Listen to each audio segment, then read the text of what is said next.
here in Cleveland and across Ohio matters more. That's what we talk about every day. This is the Jake Underwood Show on AM 1420. The Answer. Hello, everyone. Welcome into the final hour of the Jake Underwood Show right here on this Friday, June 5th of the beautiful year that is 2026. Edition of the Jake Underwood Show. I am Jake Underwood. The man behind the glass is one Mr. Kenny Kidd. Good morning, Kenny. Hi. Good How's morning. it going, Kenny? Great. How you doing?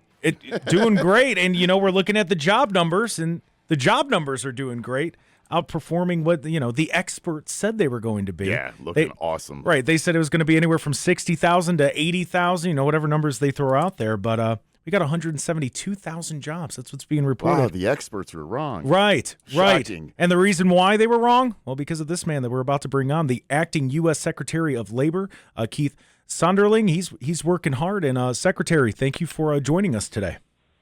Thank you for having me, and it is a great Friday because of these job days. And I was just listening about your conversation about the experts, and I really want to chat with you about that. Well, I mean, let's talk about it. These experts, they always, they always assume the worst, and then and they like to doubt President Trump, which is their first problem. That's true. That's the main thing. You think they would learn by now, Secretary, but they haven't figured it out. No, and let's talk about the last 2 months. So, as you said, 85,000 jobs is what 100% of these experts that were predicted expected. And it wound up being double that at 172,000 jobs. But the month before was even better to talk about because the original expectations that 94% of the economists surveyed thought it would be around 60,000. It originally came at 115,000. And we just, it was revised up to 179,000. So double wrong this month. The month before that started out doubly wrong, and then now it's triply wrong. And I don't even know if that's the proper way to say it, but I'll make up some good adjectives because the job numbers are so great. And that's really what you're seeing in this administration. President Trump is committed to bringing jobs back to the United States, private sector jobs, high-paying jobs, high-skilled jobs, and exactly what this job report shows. Well, and let's break down the jobs report a little bit because, when we found out we were having you on, I told the listeners, I'm like, hey, text in some of the questions that you have. And one of the questions, they wanted to know, what are the industries that we're seeing that are responsible for majority of the job growth in the country? Well, we always see job growth in healthcare, in leisure, and hospitality. But I think the interesting ones to look at is in construction and manufacturing.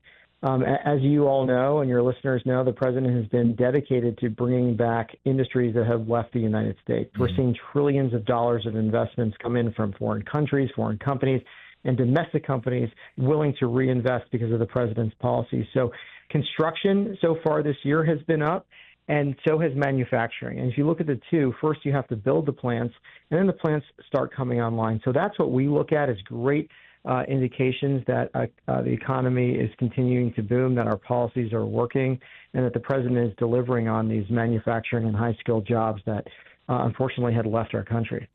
With this job report, what are one of the aspects or statistics that you wish people would pay more attention to that really doesn't get enough credit? That the majority of all net job gains have been in the private sector. During the Biden administration, we saw a lot of job growth within the federal government. And in the President Trump's administration, he really committed to right-sizing the federal government, getting it down to a level that can still operate efficiently, serve the taxpayers, but without that additional need for hiring. So the federal government employment rate is down to its lowest since 1966. That's saving taxpayers nearly $47 billion. And what we're seeing in this administration, 903,000 new private sector jobs. And those jobs are going to be highly paid jobs that are requiring skills that the Department of Labor is working very hard to make sure American workers have. Are there any plans for more job cuts in the government? Because I'm small government guy, I'll be honest with you. And you said that, and my producer and I, we both did like the yes when it comes to cutting government jobs. And are there any more of those cuts coming that you know of? When you look at the federal workforce and look where it's already lost over 300,000 jobs. And, each agency continues as we're in budget season, as a lot of us are going up there and defending the president's budget, you'll continue to see a decrease in the federal government, and you will still see it now being even more efficient and more effective. And that's a big part of what the president's budget is trying to do, is cut wasteful spending, cut fraud, waste, and abuse, and for the employment numbers in the federal government, really getting down to a place where it can operate most efficiently, but without that bloat that we saw during the Biden administration.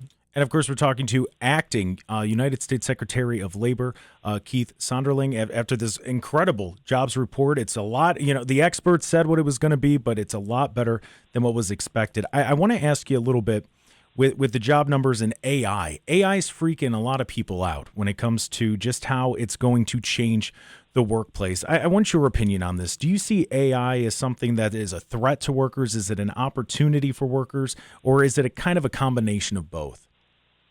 Well, I think right now the way it's being framed is it's causing a lot of fear with not only the current workforce who thinks their jobs are going to be replaced, but also think about our students going through the education system and hearing all this noise that they're not going to have a job when they graduate because there'll be no jobs left and AI will be doing all the work. So from the Department of Labor's perspective, the most important thing for us is to make sure that U.S. workers and students have those baseline AI literacy skills so they really understand the technology, so they don't fear it. So when they enter the workforce or while they're in the workforce, they understand exactly what the technology can and can't do.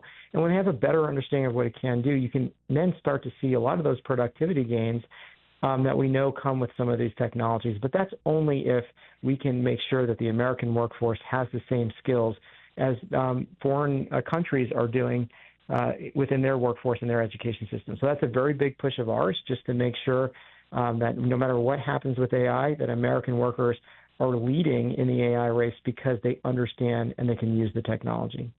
And you talked about the investments that are being made, and we're seeing it in the job numbers. As I said, 172,000.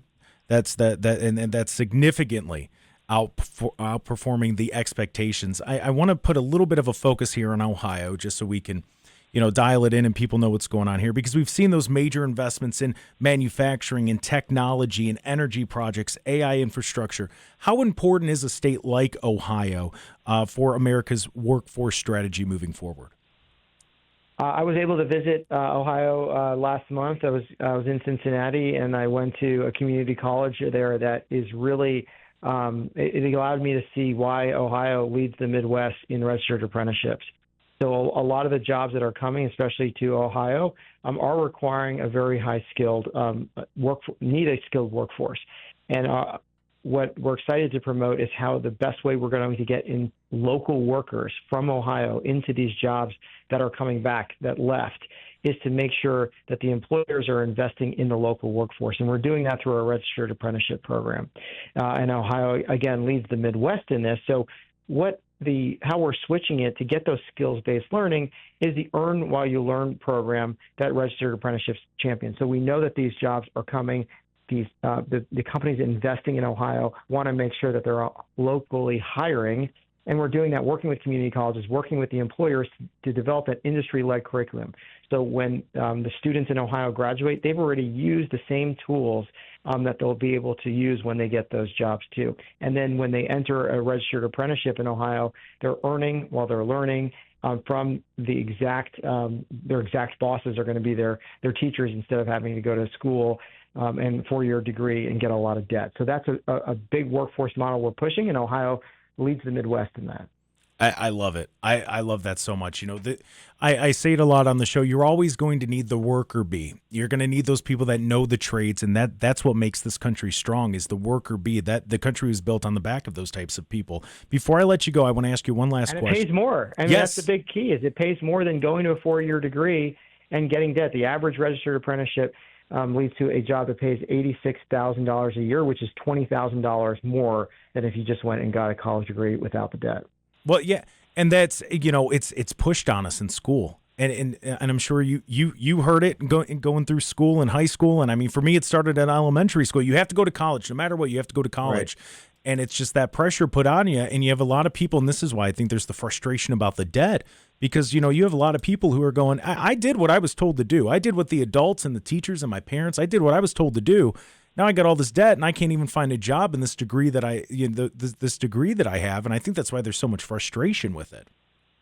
Right, and that's what the Trump administration is changing, both in the workforce development system and the education system. So one last question before I let you go, and thank you for your time today, Secretary. I know it's got to be a busy day for you.